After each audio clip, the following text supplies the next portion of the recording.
I'm going to make one argument today, which is essentially that if we can understand, combine our understanding of networks with an understanding of social influence in networks, then we can create policies that affect behavior change on a population scale.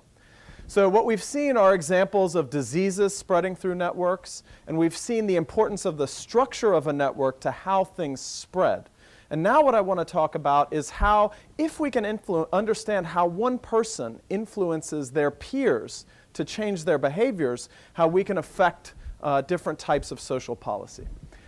So Mark Zuckerberg was asked 2 years ago at the Facebook conference what he thinks is the next big thing in networks, and he replied social commerce, which is essentially the use by businesses of likes and shares on Facebook to increase consumer demand for products. Okay? And this was a UK Wired front cover which says, "Commerce gets social," and the bottom tagline is, "How your networks are driving what you buy." So this is an example of how, if I like a product or I share some sort of information with a product, how will that change the demand for that product in my friends, in their friends, and overall in the population.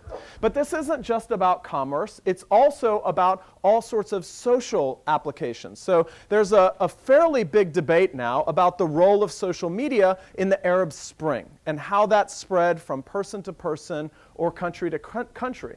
Can we think about how individuals influence their peers to get out into the square and protest? What does that mean for social mobilization, for political mobilization, for voting, etc.? And so the basic idea that I want to convey, and it's difficult in 10 minutes to get too technical, is that if we can understand how behaviors spread in a network and thus in a population, from person to person to person to person, then we can potentially promote behaviors like these: condom use, exercise, tolerance, economic development, financial stability. And we can potentially contain behaviors like these: fraud, violence, waste, hatred, poverty. And so what I do is I mine massive social network data, like some of the data that you've seen, to understand how individuals influence one another and how that influence spreads in a social network for the purposes of policy changes or commercial changes to spread products or other types of behaviors. And in fact, I have this cartoon on my door in my office, and it's two friends talking. And one friend says to the other, "I used to think correlation implied causation, then I took a statistics class and now I don't." And the friend says, "It sounds like the class helped." And the guy goes, "Well, maybe." And the idea is that we need causal inference to understand how one person influences their friend to change their behavior. And this is a very difficult problem that scientists have to solve if we're going to give good advice about which policies will succeed or fail at spreading behaviors in a population. Let me give you an example or a few of them. Actually, in network science, this goes under the rubric of the reflection problem, which is basically that we know now that human behaviors tend to cluster in network space and in time. So people who are connected tend to do the same types of things at approximately the same times in very highly statistically significant ways. But the question is this because of peer influence, one person influencing their friends, or is this because of alternative explanations? And let me give you an example. A very good alternative explanation for peer influence creating the spread of a behavior in a network is homophily. And homophily means that birds of a feather flock together. We tend to make friends with people who are like ourselves, and so we have the same types of preferences and interests and products or behaviors. So people who are marathon runners tend to be friends, and people who are foodies who like to eat tend to be friends, and so we might see pockets of obesity and pockets of non-obesity moving in the network.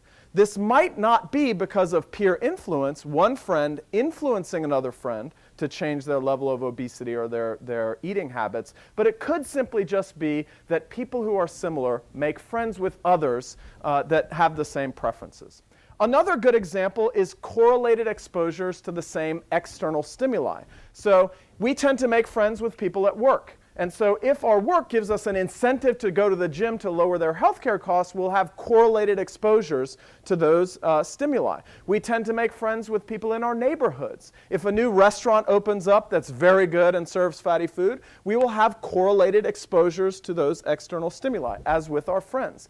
And even more to the point, if we are homophilous, that means we choose friends that are like ourselves, then we'll have the same preferences, we'll watch the same television shows, listen to the same radio broadcasts, and go to the same websites. We'll be exposed to the same types of advertising and messaging, and that could cause correlations of a behavior in a network.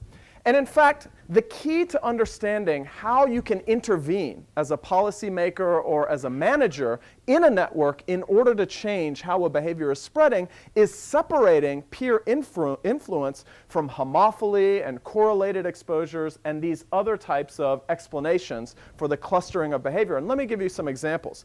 So we did a study with Yahoo of 30 million people of their consumers who were interacting on an instant messenger network, sending messages to one another. And we combined that with detailed data about the adoption and use of a mobile service that they launched into the network, and we watched it as it diffused. And what Yahoo asked us was, can you tell us which of these diffusions from one person to another is someone influencing their friend to buy the product, and which of them is just correlated preferences or homophily or correlated exposures? And what we did was we devised this statistical technique to separate these things, and here's what we found.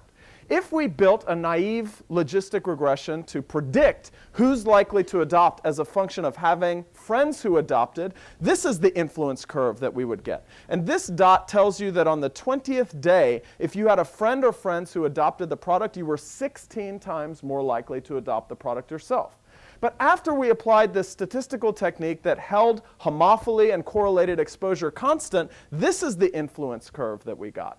And two things become apparent when you look at these curves. The first is what you thought was influence is really, much of it is really just observable homophily, correlated preferences in people's behavior.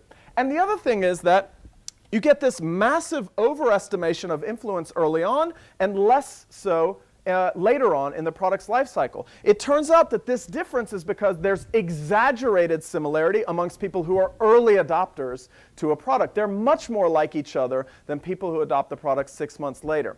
This has tremendous impacts on the policy that you would implement to affect the spread of this product in the network. In the case, if you were given this curve and you were the chief marketing officer, you would likely try to institute a peer-to-peer marketing strategy.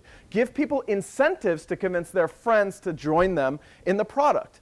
And if you were looking at this curve, you would be wrong, because this is actually the measure of correct influence. The rest is correlated preferences.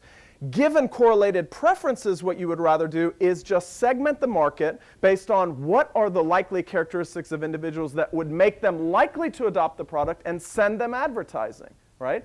And those people would be connected in the network because their preferences are correlated, but two different policies would have a very different effect on the spread of the behavior. We did a similar experiment on Facebook among 1.5 million people, asking if we could design products so they're more likely to go viral in the network. And we found that we could increase product adoption by 15% by adding a $600 fixed cost change to the product. We published a paper using these randomization methods in Science about how do we find the influential members of a social network to spread the behavior. And TechCrunch wrote this about this paper: "Dear Clout, this is how you measure influence." And in fact, in that article, they have a very nice example. If Obama is giving a lecture or to a bunch of donors, and you want to measure his influence on the likelihood of those people contributing to his campaign, if you just measure how many people contribute, that's not enough, because a lot of the people that come to that meeting are already highly likely to contribute. What is the change in behavior that is inspired by his action? What is the counterfactual? How many of them would have donated had they not heard that speech? That is the measure of influence. We're applying this technique to spread HIV testing in South Africa, and they are making a movie about this. It's called The Social Cure. We're applying this technique to combat election violence in Kenya by sending messages with an organization called Peace Text, which is about sending positive, socially cohesive messages about reducing violence, reducing shootings and killings, especially during election time. We are working with Nike to understand how one person's running behavior affects their peers' running behavior. If all of their data is recorded in the shoe, shown to them, and then socialized through Facebook and other digital media, how much does it influence me to run if I know my friend is running faster, farther? And we're also working with MTV to use the power of peer influence in social networks to get people out to vote. And so my one argument is that if we combine our understanding of networks with our understanding of social influence, we can have dramatic effects on public policy. Thank you.